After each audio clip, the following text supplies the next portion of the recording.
على نبينا محمد وعلى آله وصحبه أجمعين. اللهم علمنا ما ينفعنا وانفعنا بما علمتنا وزدنا علما وأصلح لنا شأننا كله ولا تكلنا إلى أنفسنا طرفة عين. يا أيها الذين آمنوا اتقوا الله حق تقاته ولا تموتن إلا وأنتم مسلمون.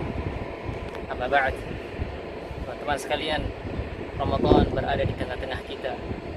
Ramadan adalah bulan yang agung. Allah Subhanahu wa taala mewajibkan atas orang-orang beriman pada bulan Ramadan untuk berpuasa.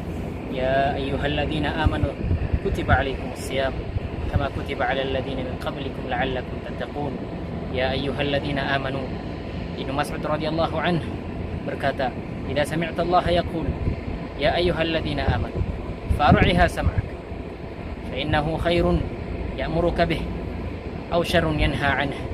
Jika engkau mendengar, kata Ibnu Mas'ud radhiyallahu anhu, Allah mengatakan, ya ayyuhalladzina amanu, wahai orang-orang beriman, maka dekatkanlah pendengaranmu, karena itu adalah perintah yang Allah beri perintah kepadamu untuk melakukannya, ataupun larangan yang Allah larang kamu untuk melakukannya. Ramadan merupakan momentum terbaik untuk seseorang dekat dengan Al-Quran.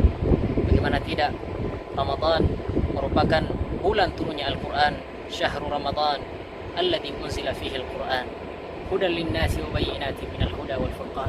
Para salaf menutup madrasah-madrasah mereka pada bulan Ramadan dan berfokus pada mentadabburi Al-Quran. Dan Allah Subhanahu wa taala menjelaskan kapan turunnya Al-Quran itu. Inna anzalnahu fi lailatul qadr wa ma adraka ma lailatul qadr. Lailatul qadri khairun min alfi syahr. Allah Subhanahu wa taala berfirman, sesungguhnya kami telah menurunkan Al-Quran pada malam Lailatul Qadar. Dan tahukah kamu apakah malam Lailatul Qadar itu? Malam itu lebih baik daripada 1000 bulan. Maka jelaslah bahwa Lailatul Qadar berada pada bulan Ramadan, dan bulan Ramadan adalah bulan turunnya Al-Quran. Teman-teman sekalian, Ramadan punya banyak keutamaan yang tak bisa kita sebutkan satu persatu. Mungkin kami menyebutkan beberapa keutamaan dari hadis Nabi sallallahu alaihi wasallam. Dari Abu Hurairah radhiyallahu anhu, dari Nabi sallallahu alaihi wasallam, beliau bersabda, "Idza jaa Ramadan, futihat abwabul jannah, wa ghulqat abwabu jahannam, wa suffidatis syayatin." Kalau Ramadan telah datang, maka pintu-pintu surga dibuka dan pintu-pintu neraka ditutup rapat dan syaitan-syaitan dibelenggu. Dan Nabi sallallahu alaihi wasallam menjelaskan keutamaan puasa itu sendiri. Beliau bersabda, "Man shama yawman fi sabilillah, ba'ada Allah wajhahu 'anil nari 70 kharifan." Dan Nabi sallallahu alaihi wasallam beliau bersabda bahwa siapa yang berpuasa karena Allah, maka Allah Subhanahu wa taala akan menjauhkan wajahnya dari neraka sebanyak 70 tahun. Dan Nabi sallallahu alaihi wasallam meriwayatkan dari Tuhannya dalam hadis sahih, Allah Subhanahu wa taala berfirman, "Kullu 'amali ibni Adam lah illa as-shiyam, fa innahu li wa ana ajzi bih."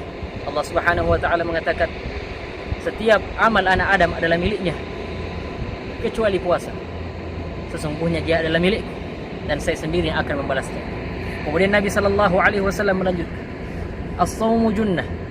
Puasa adalah perisai seseorang dari melakukan kemaksiatan, perisai seseorang dari melakukan hal-hal yang diharamkan oleh Allah Subhanahu wa taala, juga perisai seseorang dalam melindungi dirinya dari api neraka. Na'udzubillahi min dzalik. Kemudian Nabi sallallahu alaihi wasallam melanjutkan, "Idza kana shaumu yaumi ahadikum fala yarfuth wa la yastab, isabahu ahadun aw qatalah falyaqul inni sha'im." Beliau berkata, ketika kamu puasa, maka janganlah kalian mengatakan perkataan hal-hal yang kotor, karena dengan itu bisa membatalkan puasamu. Kemudian kalau ada orang yang mencelamu atau ada orang yang mengganggumu, maka katakanlah, saya adalah orang yang berpuasa, saya berpuasa. Kemudian Nabi sallallahu alaihi wasallam melanjutkan lagi, "Walladzi nafsi biyadihi la khulufu famis shaim atyabu 'indallahi min rihil misk." Demi jiwaku yang berada pada genggamannya, bau mulut orang yang berpuasa itu lebih harum daripada bau minyak kesuma. Kemudian beliau melanjutkan lagi, "Lis-shaimi fathatan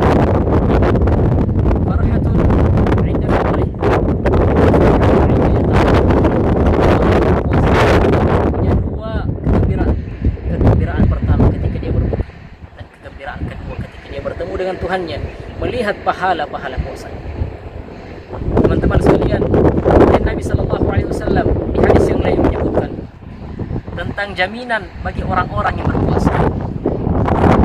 Dari Sahal bin Sa'ad radhiyallahu anhu, dari Nabi Shallallahu Alaihi Wasallam, beliau bersabda, Inna fil jannati baban yuqalu lahu Rayyan, yadkhulu minhu as-sa'imun.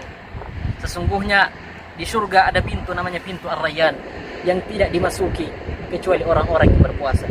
Yuqal aina as-sa'imun? Yuqal aina as-sa'imun fayaqumun la yadkhulu ahadun ghairuhu. Dikatakan mana orang-orang yang berpuasa? Kemudian orang-orang yang berpuasa berdiri dan masuk ke dalam itu. Fa idza dakhalu yughlaq. Ketika orang-orang yang berpuasa itu sudah masuk, maka pintu itu sudah ditutup dan tidak ada yang masuk setelah